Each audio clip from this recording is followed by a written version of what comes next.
Di sini kami dari kelompok R14 yang mengusung CV Indonesia Kuliner Kultur yang beranggotakan saya sendiri Rizky Prayoga, Raja Miftah, Raden Muhammad Arif, dan Mia. Adapun di sini produk yang kami buat atau diusung yaitu kopi gayo, yang mana kopi gayo itu kopi yang terbaik di daratan Aceh. Adapun manfaatnya mencegah kanker kulit, menjadi sumber antioksidan, dan mencegah kantuk. Adapun agenda termin yang nantinya akan dijelaskan oleh rekan-rekan kami, yang pertama, termin pertama itu penelitian pasar, yang kedua termin perencanaan pasar, termin 3 perencanaan aspek teknis, termin 4 perencanaan aspek manajemen dan organisasi, termin 5 perencanaan aspek keuangan, dan termin 6 tentang kesimpulan. Baik Pak hadirin, kita mulai masuk pada termin yang pertama, yaitu penelitian pasar. CV kami merupakan CV Indonesia Kuliner Kultur, bergerak di bidang kuliner dengan produk utama yaitu kopi gayo. Tentunya dengan diferensiasi di mana produk yang kami ciptakan itu 100% tanpa bahan pengawet, yaitu kopi roasting asli yang diproduksi pada tempatnya, yaitu suhu pegunungan. Nilai investasi yang kami tawarkan kepada para hadirin di sini yaitu sebesar 2 miliar rupiah. Adapun beberapa variabel dari rincian penggunaan dana dari 2 miliar ini akan kemana tercantum pada slide berikut ini. Masuk ke termin 2, di sini tentang perencanaan pasar. Yang dimana di perencanaan pasar sendiri, di sini ada karakteristik produk.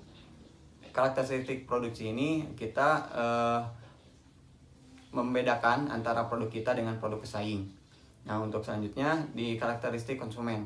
Di sini ada 5 variabel, yang mana yang pertama itu jenis kelamin, yang kedua jumlah usia, yang ketiga jenis pekerjaan, yang keempat tingkat pendapatan, dan yang terakhir gaya hidup. Dan untuk sebaran geografisnya sendiri, di sini kita memfokuskan kepada Kota Bandung. Dan untuk perkembangan jumlah permintaannya sendiri, di sini ada 3 tahapan. Tahapan yang pertama itu tahapan perintis, yang kedua tahapan pertumbuhan, dan yang terakhir tahapan mapan. Baik, selanjutnya kita masuk ke termin 3, di mana termin 3 ini itu membahas mengenai perencanaan aspek teknis. Dalam aspek teknis itu dimulai dari segmentasi pasar, di mana segmentasi pasar ini dilakukan untuk mengetahui jumlah atau karakteristik yang ada di pasar. Itu diantaranya ada jenis kelamin, jumlah atau usia yang ditetapkan, jenis pekerjaan, tingkat pendapatan, dan biaya hidup. Selain segmentasi pasar, ada juga karakteristik, di mana karakteristik ini kami tetapkan ada 2, yaitu ada harga dan desain. Nah, sementara itu yang ketiga ada rencana strategi pemasaran, di mana awalnya untuk kopi gayo yang kami buat ini berawal dari banyaknya para pecinta kopi yang melesat dari tahun ke tahun. Nah, untuk proyeksi penjualan itu dari tahun perintisan sampai tahun kelima itu pasar efektif yang kami tetapkan yaitu dari 35 sampai 95 produk. Masuk ke termin 4, di mana termin 4 ini ada perencanaan aspek manajemen dan organisasi. Nah, untuk rancangan produk kopi gayo sendiri itu ada 3 tahap. Yang pertama ada tahap perintisan, tahap pertumbuhan, dan tahap mapan. Nah, untuk tahap ini kita menetapkan rencana kapasitas. Untuk tahap perintisan itu rencana kapasitasnya itu 9.355.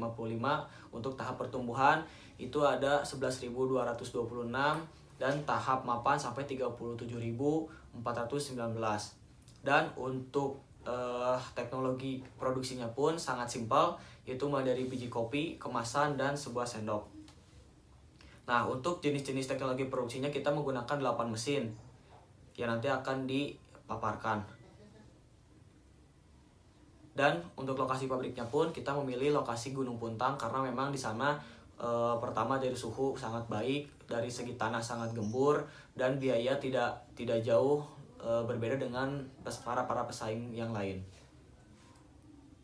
Dan untuk manajemen organisasinya kita dipimpin oleh seorang direktur dan 4 departemen di bawahnya, serta subdepartemen, yaitu ada pengiriman, pendistribusian barang, serta gudang. Di sini termin 5. Termin 5 ini membahas mengenai perencanaan aspek keuangan. Yang pertama mengenai nilai investasi yang dibutuhkan dan sumber dananya. Modal yang kita butuhkan terdapat ada 2. Yang pertama modal kerja dan modal tetap. Untuk modal kerja ini sekitaran 1.500.000.000 dan modal tetapnya sebesar 500 juta. Dan total investasi yang kita butuhkan yaitu 2.070.000.000. Dan dialokasikan sumber dana dari masing-masing pemegang saham dan cabang dana yang direncanakan oleh CV kami. Pemegang saham 1 sebesar 800 juta, pemegang saham 2 600 jutaan, dan pemegang saham 3 sekitaran 300 juta, lalu pemegang saham 4 sekitar 100 jutaan. Lalu cadangan dana yang kita miliki 78 juta.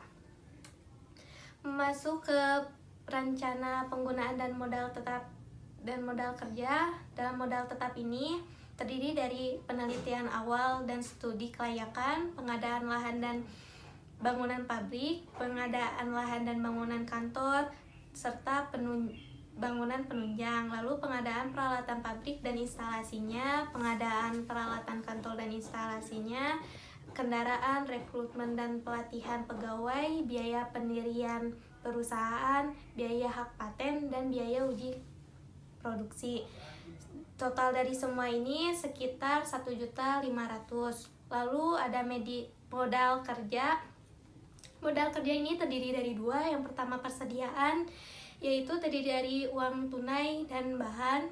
Lalu biaya operasional terdiri dari biaya langsung dan biaya tidak langsung serta biaya overhead.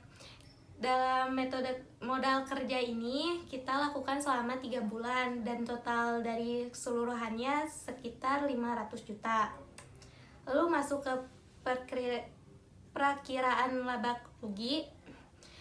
Pendapatan yang kita dapat sekitar 1.234.000.000, sehingga keuntungan bersih yang kita dapat sekitar 562 juta. Dan perkiraan laba rugi ini kita lakukan selama 6 tahun. Lalu masuk ke analisa skala ekonomis. Pemasukan dari uraian pemasukan dan pengeluaran ini kita dapat mendapatkan payback period ini selama 3 tahun.